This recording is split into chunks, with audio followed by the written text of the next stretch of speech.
Shalom Alaikum, Rabotai, Khavrim, friends who are all in the common faith. I welcome all of you all in the name of Yeshua, Bishim Yeshua Mashiach. And it's wonderful to be with you all and spend this evening to the glory of God for His presence to be with us, right? So that we can sit in His presence and we can learn from Him, learn many, many truths, learn a lot of the Torah, learn a lot of His word. And not only to learn, but to perform. Activity and performance is very important. So whatever we are learning, whatever we are doing, it needs to be put into some kind of practice at some point of time in our life. Praise God. Let this time be for His glory. Today is a topic that I want to touch on. Actually, it's an incredibly important topic. Very, very important. And important to the point that it has been so misunderstood over centuries and over 2000 years. Now, those who are familiar with learning and understanding the Torah, those who have been with us for a long time now, more than 3 years, have kind of got a gist of how the Torah flows. Its language, its structure, the cultural background, the content, the intent, the context, which is the most important, right? Now, last time in Parsha Re, when we seen last time in Parsha Re, we have moved on now from Parsha Re, and now we've come to a place called Parsha Shoftim. Okay, so typically for those who don't know, who have been with us for the first time today, the entire 5 books of Moses, that's the first of the Chumash, the first 5 books, right, is divided into 54 portions, which equates to around 54 weeks of the year, sometimes 52, sometimes 54, depending on the year, okay, and the time and the leap year. Some of them are clubbed, some of them are expanded, okay. So these 54 portions are read every week and studied every week, and this is what we plan to do, and this is what we've been doing the world over. So we do the same thing in the yeshiva, and in the yeshiva we study each portion each week, excerpts from each portion, because each portion is so vast, it's so huge, right? So we take the highlighted point which in each week that God wants to show us, and we take it from there, we put it into context, we look at the Nevi'im, the prophets, and we extract its meaning from the Brit Chadasha, from the New Testament. Because when you read now the New Testament in light and in context of the Old, you will realize that the New Testament is not standalone. It is deeply embedded in the Old Testament. So you have to read everything in context. The first 5 books is about the story of them coming out, right? God brought them out from Mitzrayim, gave them the Torah, and then you have the books that are got to do with the kings and the judges and all, which is the historical impact of how they inherit the land and all the things that possibly could go wrong. Then you're hit with the prophets, the Nevi'im. Now, Nevi'im serves a certain purpose. The purpose it serves is that you can categorize the Nevi'im into broadly 2 categories of time-related prophets. Those who are pre-exilic Babylon, those who are exilic, and some which are post-exilic, right? So all the utility of the prophets is for only one reason, is to prophesy that because you're doing wrong, you're going to go into exile. The exilic prophets speak about you are in exile now, and this is the hope that God's giving you because God is going to bring you back into the land. And the post-exilic prophets, they're not really prophets because actually there's not much. Those who were there also actually came out, and Malachi is someone who kind of bridges the gap between the exile and the New Testament, and that talks about in context of the time of the first century as to what God is going to do to bring that promise back again. So the entire role of the prophets was about the exile. Be it period. There's nothing else in context about that. We can read it in any other way, apply it in any other way, but the true context is that the prophets are written for the exile and coming out of the exile. Therefore, in exile, you have prophets like Daniel and all these places. So, what happened in the exile? In exile, they enforced many things, right? Being in exile, one of the things they really put into place was the system of the Sanhedrin or the system of the judges. And when they came back into the land after exile, then this Beth Hadin, this house of justice, was put into place in Babylon in exile. When they came back into Israel after the exile, this formed the 70 elders, this formed the Sanhedrin, this formed the court system, and then what happened was the interpretation of the justice system grew very big. But we have to understand why. But before I go into the interpretation of what this court system is, what this justice system is, I want to talk about the difference between Torah and law. Please make a note of this. Deen, which is law, and Torah are two different things altogether. You have to understand very simply that all deen, all law is embedded and comes from Torah. But Torah is not law. Please be very clear of this. What do I mean by this? A simple instruction adhered to, obediently, performed well is not a law.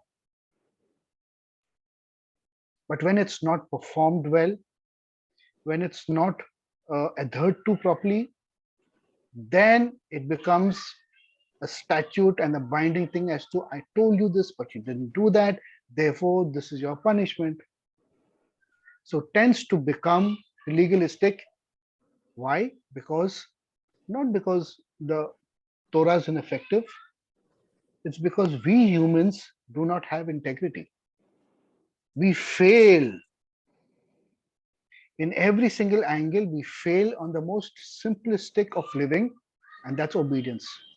That's why God says in the book of Joshua and in the other places also, he says, obedience is everything. Disobedience, he says, is just as good as a sin of witchcraft. You just have to be obedient. God says, do this, just do it. God says, don't do it, don't do it. That's it. It becomes very simple. But what happens is now, because humanity is inherently bad, and each subsequent generation is growing worse and worse because we're getting exposed to so many other things. Technology is growing, freedom of choice, of will, of dressing, of eating, exposure to different parts of this world, and a whole lot of things we were exposed to. So the world is just bursting at its seams. So everybody is just taking life as it is and just living life without a completely mindless attitude, and they're forgetting God. They're forgetting the very basic obedience to God. Now, because of this, we as humans, and I'm talking a very human angle, I'm not talking about Torah angle, I'm not talking about religious angle, I'm not talking about God. I'm just talking the humanity angle first. Because of this, we develop a sense of morality and a duality in a way of life. It says, okay, this is good and this is bad, and this is right and this is wrong, and this is light and this is darkness. But that system of endorsement of what is right and wrong it's not equal to God's standards. It can never be. This is humanity standard. This is human standard, right? So the more complex our life and more developed and progressive our life becomes, the more corrupted we are becoming as human beings. And the more corrupted we are as human beings, we need all the more principles and guidelines and laws and bylaws and this laws and cyber laws and internet laws and this laws and that laws, because you can never trust a human being. So the more human progresses, the more laws we need to keep ourselves in check. Simple example. If I go out into this world, or you go out into this world, and take supposedly that there is no law enforcement in this country, there is no police, there is no justice system, there's nothing in this country. Okay. Do you think you and me can be safe on the roads? Never. We will not be able to step outside a house. But as long as there is a system, a ring, a protection of law enforcement and justice, and a sense of, yes, if something goes wrong, I have something that can relieve me of that unfortunate incident that's happened in my life. So humans need that system of protection only because we humans are bad. Please understand this. And knowing this frailty and the experience God has with humanity over the centuries, God is putting into place certain structures so that humans will not devour one another. Okay. So what happened when God gave them the Torah? God spoke to them these words. He said, don't do this. This is what I like. Do this. Honor your mother and father. This is, don't have another God before me, because I am the one who created you. I'm responsible for you. I feed you. I give you life. Why are you going? Am I not going to get angry about that? Very simple instructions, very simple of things like, this is who I am and this is what I like. But we humans are bad. So in Exodus 20, after the giving on 21, when they hit a parsha, a portion called Parsha Mishpatim, God says, he tells Moses now, give them these rules. Mishpat, right? Also, that comes from the word Shoftim, which we're going to study today. Shoftim means judgments or judges. Mishpat means decrees. So a judge sits and he gives rulings and he gives mishpat and he gives decrees.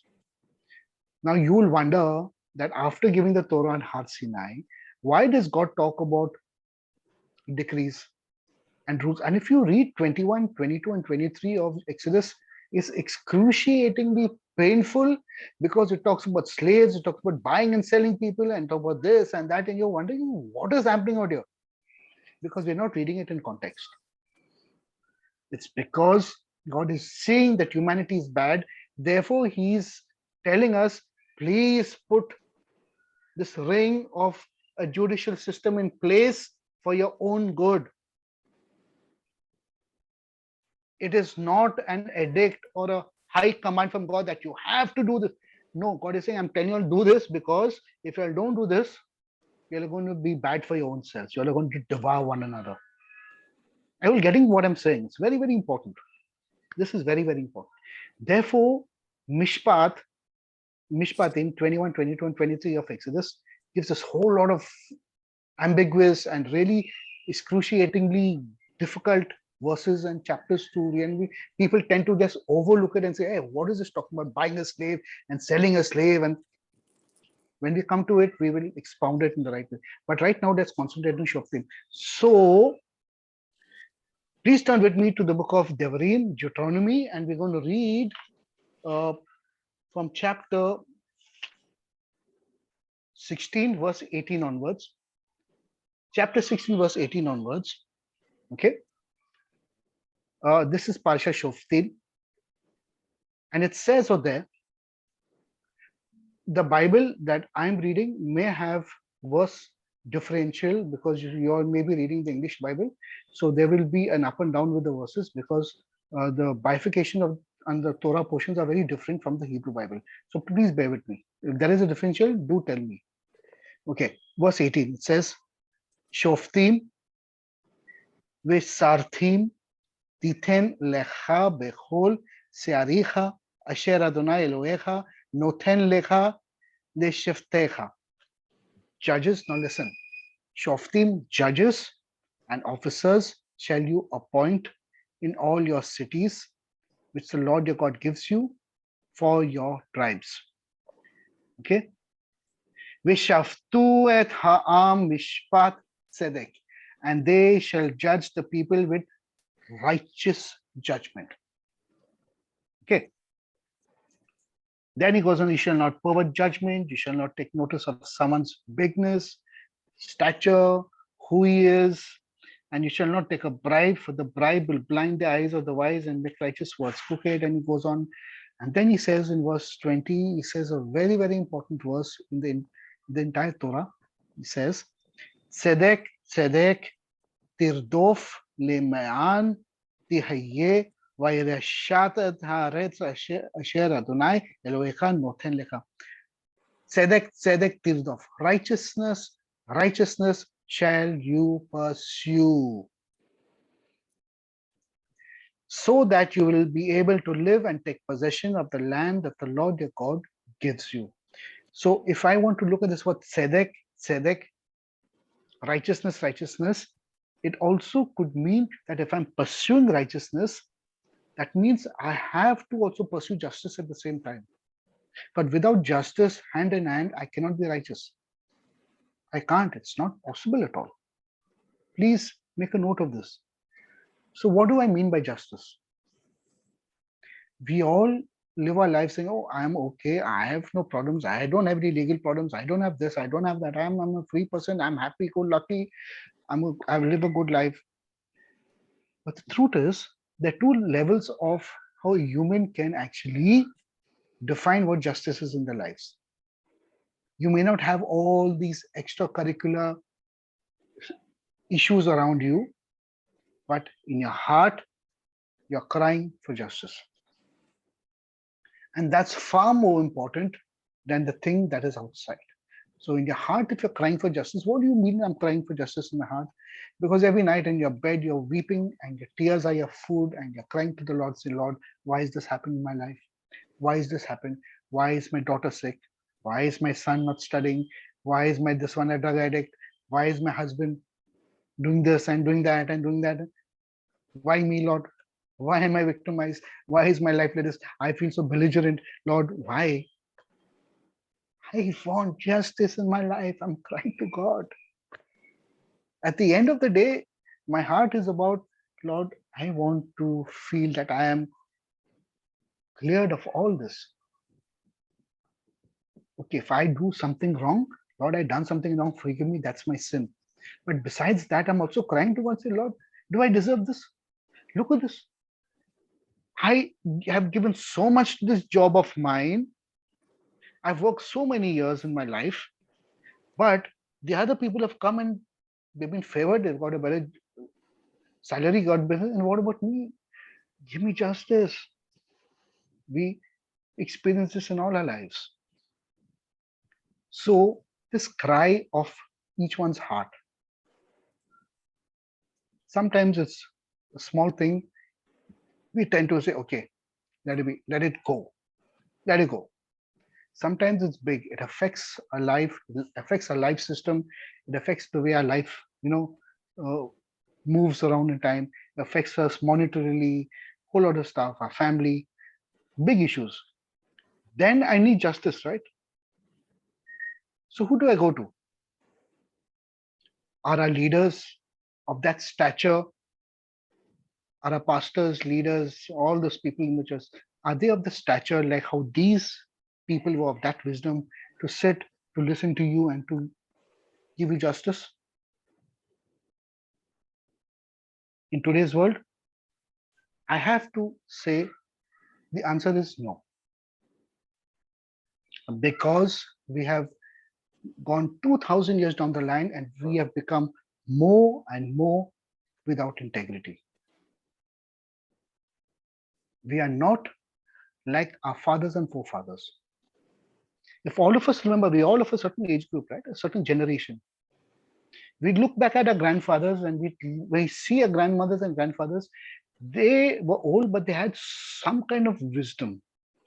They had some kind of aura around them. And say, some kind of people. You look at people today, can these people be like them? No, can't. So subsequently, we've lost the sense of justice inside of us. But it's very, very important also to not get entangled with the world outside. So there's the inside and there's the outside. You're pursuing justice from inside, but you need to pursue justice from outside also. Now, the small things that we forgo, that someone wronged me.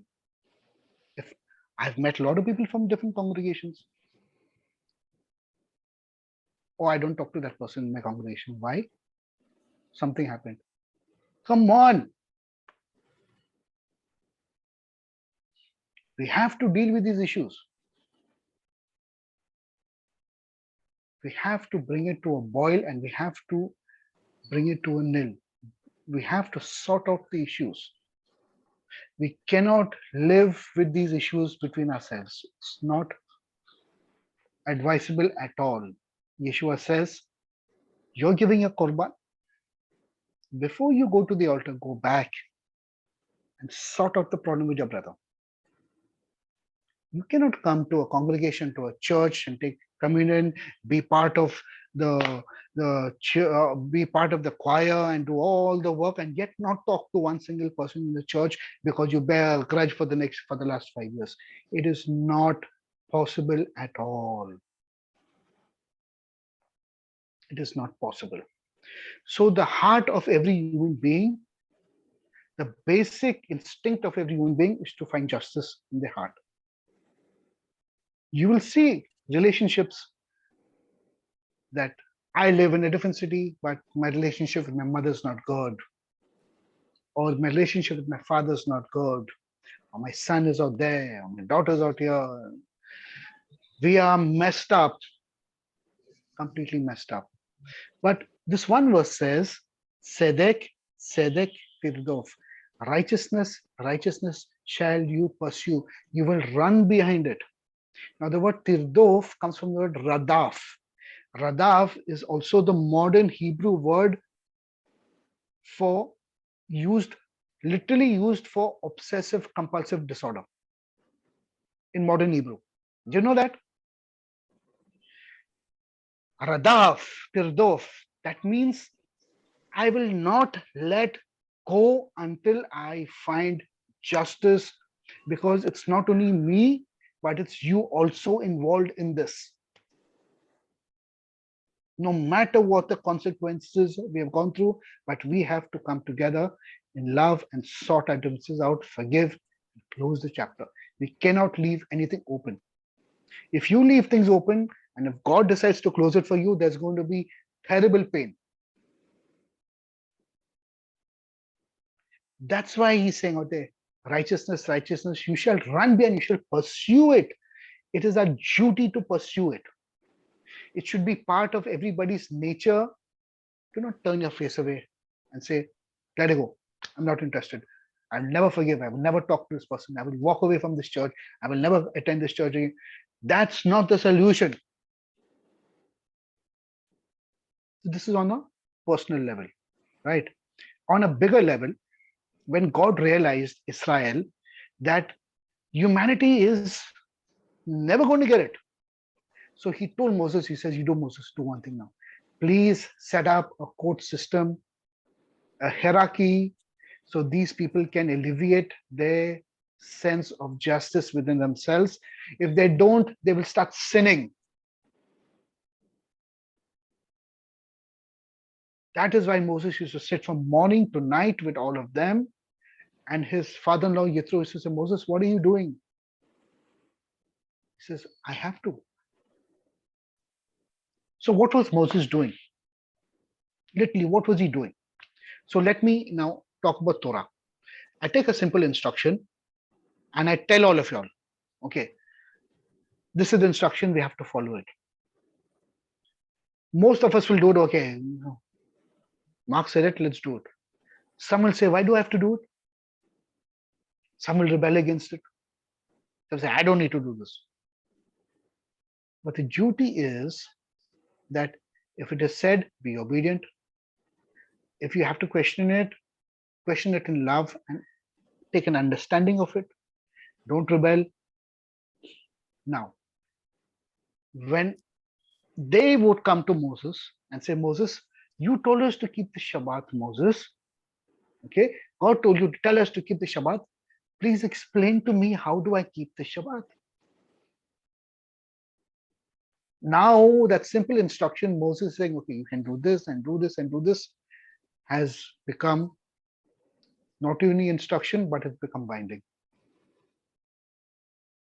Okay. Love your mother and father.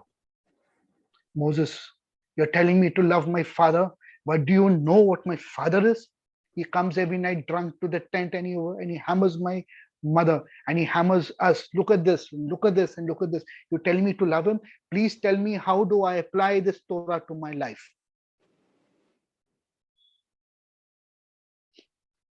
So there comes the question of, now I am asking Moses for justice. Therefore, I am wanting an interpretation and application of simple instructions. When I go down the path of application of instructions, it becomes law. And the more wicked humanity becomes, the more binding becomes the law. 30 years ago, there was no such thing as cyber law. There was no such thing as internet. Internet was infantile in its application of the world over. Everyone used to just log in and everyone to read this and read that and enjoy themselves. Today, you have such a big, you see the cybercrime that's happening all over the world. This is humanity. But as we are progressing, we need more laws to keep us in check. And this humanity. So the application of Torah, the interpretation of Torah that becomes applied to my lives will ultimately become law. That's why all law is not Torah. No, all law is Torah, but all Torah is not law. Okay, so let's go ahead now. Now, where and why is this so important?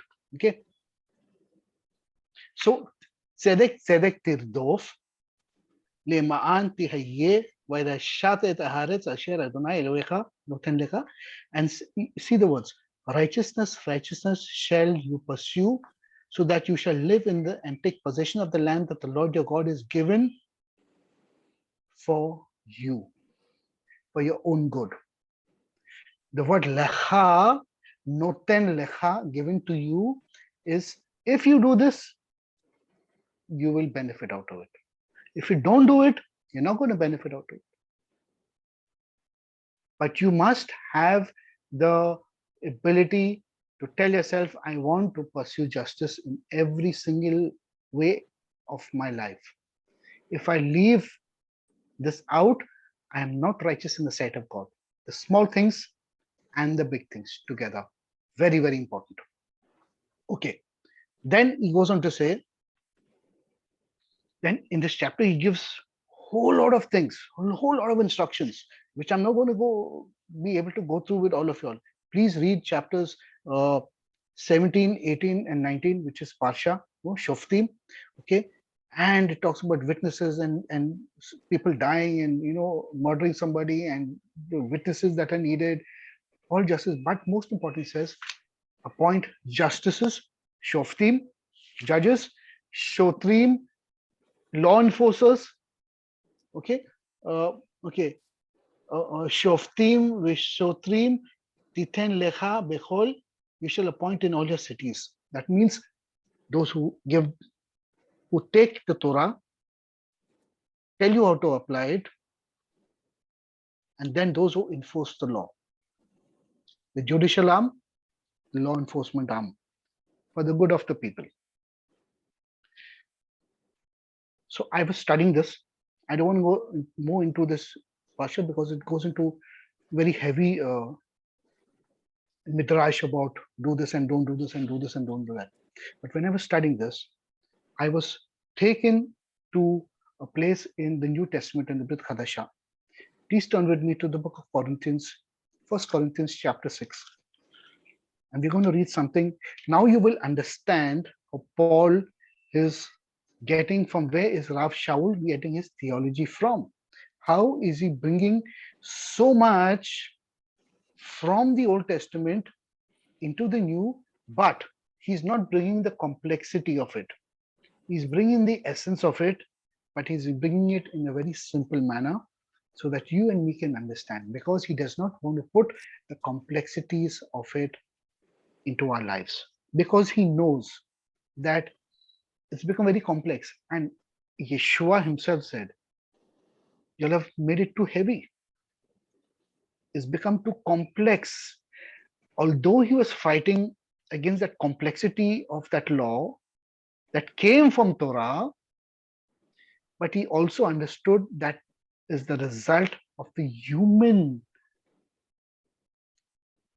weakness and human, how deep and how far bad the human corruption has happened. The result of it is that heaviness. So to alleviate and to remove humanity from that, he came for that. So please understand the context of everything. Okay. Book of Corinthians, 1 Corinthians chapter 6. We're going to read from here. Now listen. Or we'll start from chapter 5, a few verses before that, in fact. He talks about idolaters and fornicators and covetousness and extortioners. These must needs go out. Okay, they have to be put away, right? In verse 11, chapter 5, he says, but now I have written unto you not to keep company. If any man that is called a brother, he's talking within the context of the Kehillah, in context of the congregation. He's not talking about the world outside. If any man is called a brother, if he's a fornicator or covetous with greed, I want a car, I want this, I want that, I want this, I want that, I want what you have, or an idolater, or somebody who rails up people, he's a railer who stirs up people to do wrong things, or a drunkard or extortioner, with such a person not to even eat. Why? Because the impurity of these people are going to fall upon you. Simple as that. But what have I to do with to judge them also that are outside? I've got nothing to do with the outside world, he's saying. I don't want to even look at them, let God judge them.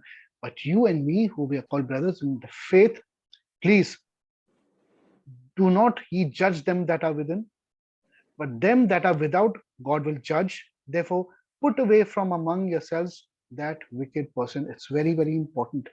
Okay. Then in chapter 6, he says, dare any of you having a matter against one another, go to the law before the unjust and not before the saints. This is a big question mark. In today's world and in scenario, there is no apex body within the congregation that one believer can go to another believer and say, I have a problem. We don't have a justice system within ourselves that is according to the standard of the Bible. What happens? We land up in court in front of unbelievers, and you'll know the story, right? Now we have to follow the law of the land. We have to follow the law of the land after we're living in this country. And I say we have to follow the law of the land. But with following the law of the land, we also must have within ourselves a certain amount of knowledge, wisdom, and understanding to deal with these problems ourselves first. And once it crosses that limit, that brings us into condemnation according to the law of the land, then let it go to the law of the land. But if it's nipped in the bud on a very small level, then we will not go on to do the big things. But we must have at least a fence within ourselves, prayerful, godly elders and wise people chosen who can communicate, can teach, can guide, can counsel, so that these things do not happen within the congregations. It's very, very important. I'm telling you, every congregation faces a lot of issues. They do. So Paul is saying, at your very Rav Shaul is saying, dare any one of you having a matter against another go to the Lord before the unjust and not before the saints. Do ye not know that the saints shall judge the world? What does he mean by this? And if all the world shall be judged by you, are ye unworthy to judge even in the smallest matters? We have to take care of these things. We have to look after each other. Because when we look after each other, okay, we will pursue justice with each other. And let me tell you why Rav Shaul is saying this. Because all of us are partaking of the Lord's table. Because we are partaking of the Lord's table, it's become extremely crucial and integral that we have to practice righteousness with one another. We cannot partake of the Lord's table being in contempt of one another. We just cannot. It is not possible. It's unbiblical. If our mentality is just get up and go one day, say, I have to go to Sunday because I have to partake of the Lord's communion and I'm very happy and I'm out of there, stop it. Stop it. You're partaking of the Lord's table. It's a very big thing. And that's a different topic altogether. Okay. But you cannot be in a place unresolved in all your dealings, yet partake of the Lord's table.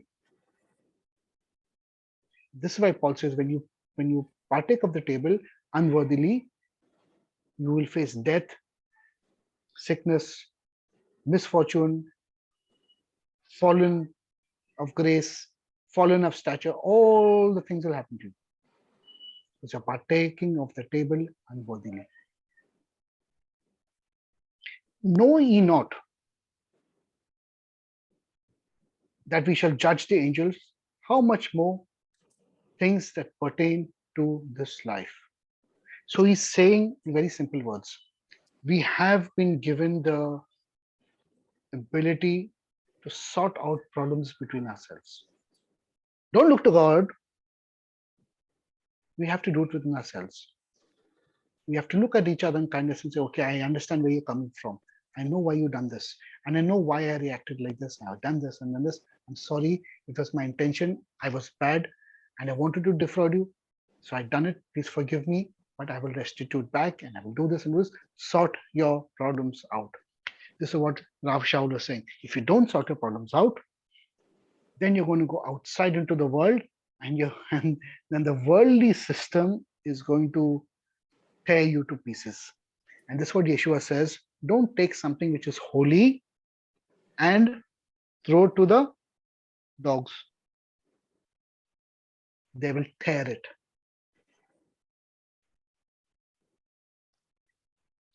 We are stumbling on, where do you think Rav Shaul is getting his theology from? Why do you think he's writing all this? Because he understands on two levels. One is the inner level, one is the outer level. And when I'm saying pursue justice means I'm not talking about pursue justice that is only on this physical level outside in my dealings, but the most important justice is here. And everyone can identify with this cry. Why, Lord? Why me? Why am I in this state? Why am I born here? Why is it that I don't have? Why is it that I'm not there? I want that justice for my life. But we find people to talk to. Sometimes it backfires and we hold back because we don't have integrity. We don't trust each other. Because humanity has no integrity. How difficult is it to trust each other nowadays? Big. But those walls all have to come crumbling down. Because without those walls not crumble down and perfect relationships, we're not going to be able to live in this kingdom of God. The word, do you all know there is no such word as fellowship in the Bible? There is no such word. Fellowship belongs to Oxford, Stanton, this Ford and that Ford, all the universities in the world. That is fellowship. There is no such word fellowship in the Bible, in the Torah, in the Tanakh. What is translated as fellowship is the word chibur, a chain linking, link like a chain, intimacy. Please note this down. Intimacy. And if I'm partaking of the Lord's table, I have to have intimacy with everybody. If there's no intimacy, I'm not qualified to partake of that table. By having this intimacy, that means I have perfect relationships with everybody. And to have perfect relationships means I'm righteous and I'm sinless. Because all sin is bad relationship. Now you know why Moses wrote this and said, Sedek, Sedek, Tirdov. Righteousness, righteousness you shall pursue. It may elude you, it may run away from you, it will evade you, but you will pursue it.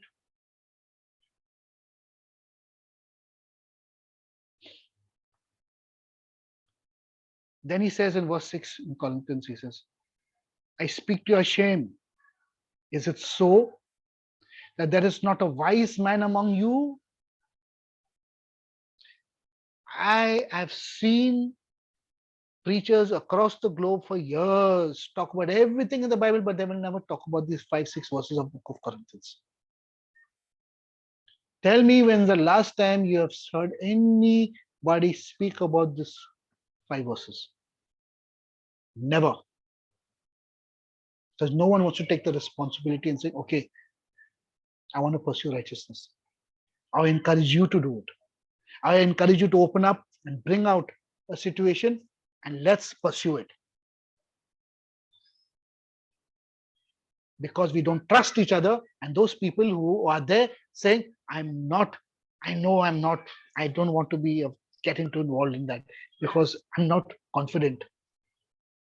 What kind of life are we living? What kind of life is this? I speak to your shame, he says. Is it so that there is not a wise man among you? No, not one that shall be able to judge between brethren, to deliver Shoftim, to deliver decrees and rulings, say, okay, you do this and you do this. Are you happy with it? Yes. Are you happy with this? Yes. Okay. Sign off, close, chapter close, hug each other. Over. It's so important. But brother goes to the law with brother, and that too before the unbelievers. This is the kick in the back. Now, therefore, there is utterly a fault among you. He's talking to our generation right now. There is utterly a fault among you because you go to law with one another. Why do you not rather take the wrong? Why do you not rather suffer yourselves to be defrauded? He says, he's saying, in other words, he's saying, take the pain. Take the pain. But in what context is he saying take the pain? But please sort your problem out. Nay, you do wrong and defraud, and that to your brethren, he's saying. Know ye not that the unrighteous shall not inherit the kingdom of God? Be not deceived, neither fornicators, nor idolaters, nor adulterers, nor effeminate, nor users of themselves with mankind, nor thieves, or covetous, nor drunkards, or revilers, or extortioners shall not inherit the kingdom of God. He says, and such were some of you, but you are washed, you are made clean.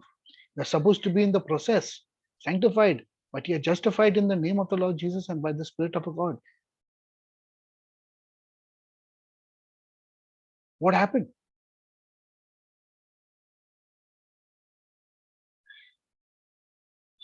Then he goes on to say, all things are lawful unto me, but all things are not expedient, like what I told you. I told you, all Torah is God given, but it becomes law when life is misused. But I will not be brought under the power of any. Meats for the belly and belly for the meats, but God shall destroy both of it. Now the body is not fit for fornication, but for the Lord, and the Lord for the body. And God has not raised up, and God had both raised up the Lord and will also raise you up as his own power. Know ye not that the bodies are the members of Christ? Shall I then take the members of Christ with them and make them the members of a harlot? God forbid. This is the big mystery he talks about of being one. Okay, we can't get into this right now. But flee fornication. Okay, so the core thing is sexual immorality, because out of sexual immorality comes out all evil, sin that starts with sexual immorality. That's the starting point of everything. That was a starting point in the Garden of Eden, and it is the same till today. And he's warning about this because this brings covetousness, it brings lust, it brings lust for power, over, ruling over people, putting down people, fighting over money, wealth, greed, all starts because of sexual immorality. That's the core of everything. That's why he's talking much about this. Nevertheless, now I want you basically to understand that everything that we think in the New Testament law, right? Because much has been said about law versus grace, law versus grace, law versus grace. Don't mix the two. Don't try and compare the two, because grace has been there from day one in Gan Eden. Grace has always been there. And then to say, okay, we are under grace, we're not under the law, you all don't know what you are talking about. How can you all compare grace with law? It's a stupid thing. I explained to you where the laws come from. It's like someone telling me, I was having a conversation one day, and people are saying, okay, but we should not follow the oral Torah. The oral Torah is given in the Mishnah and the Talmud and this and that. And all. I said, okay, fine. If you say no and it doesn't appeal to you, good. Because the Mishnah and the Talmud, if it's read wrongly, it will be interpreted wrongly. You'll have a problem with it. There have been tremendous scholars who have done tremendous amount of work on the Mishnah and Talmud. Really hats off to them. There have been unscrupulous ones who've written nonsense also and still are writing nonsense. I agree to that also. Fine. But tell me one thing. If you say that you do not believe in the oral Torah, now do one thing. Go back for the last 100 years, not even 500 years, not even 2000 years, go back 100 years and collect every sermon written by every preacher of God and try following it. Each preacher has preached at least about 500 sermons. Look at all the sermons and don't tell me if that's not the oral Torah. The Jews done it, they were wrong. When we Christians have our own oral tradition of things, we are right. Where is the sense of justice here?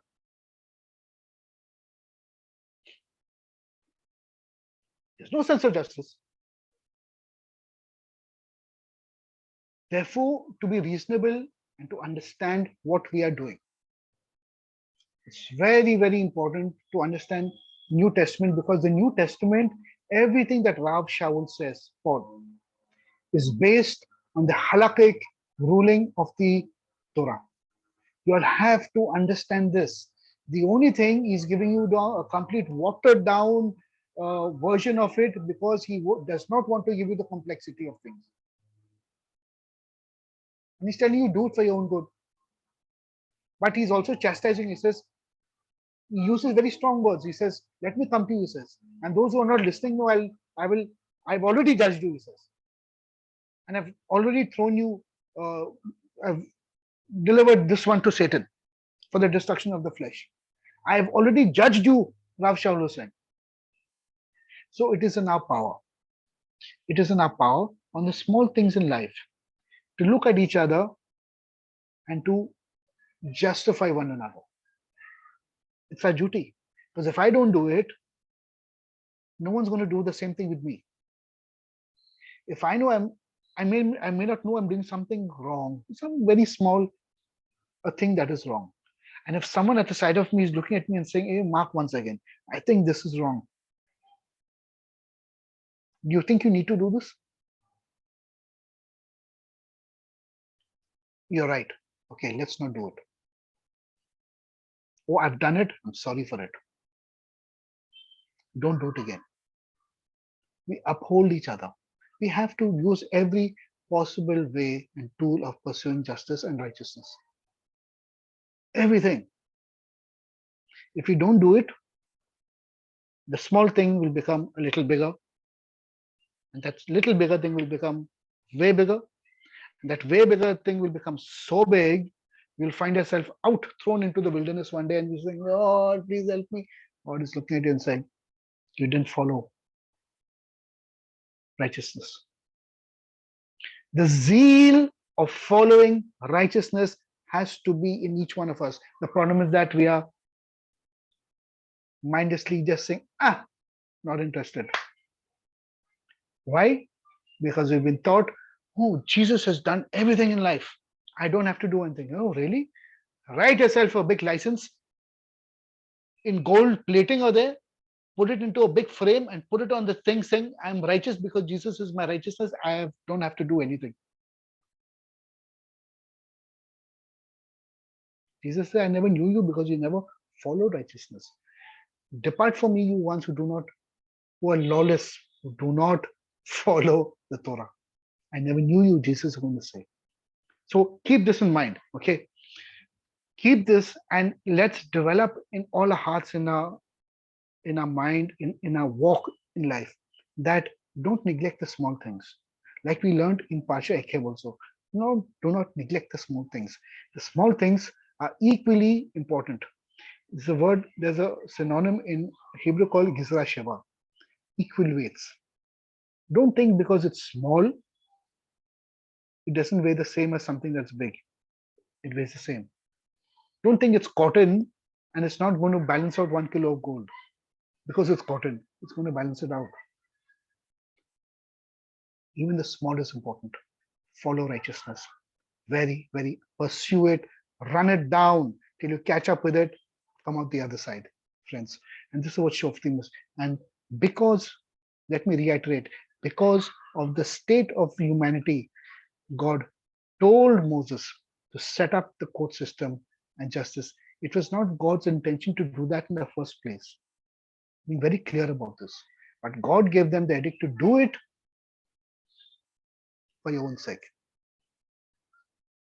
This is the right way to look at the Torah, the right way to understand this. So next time someone talks about, oh, law versus grace law, don't know what you're talking about. Okay? Please reflect on these things. Think about these things and learn, because this is what we are meant to do, to learn and to come to a level of understanding in the stature of Christ, right? Statue of Yeshua. And I just want to welcome everyone who is here for the first time. It's good to have all of you all, and I hope I see more of you all. And please do get in touch with us. You'll have my numbers. You can do get in touch with us. Okay. Till we meet next time, Shabbat Shalom. God bless all of you all.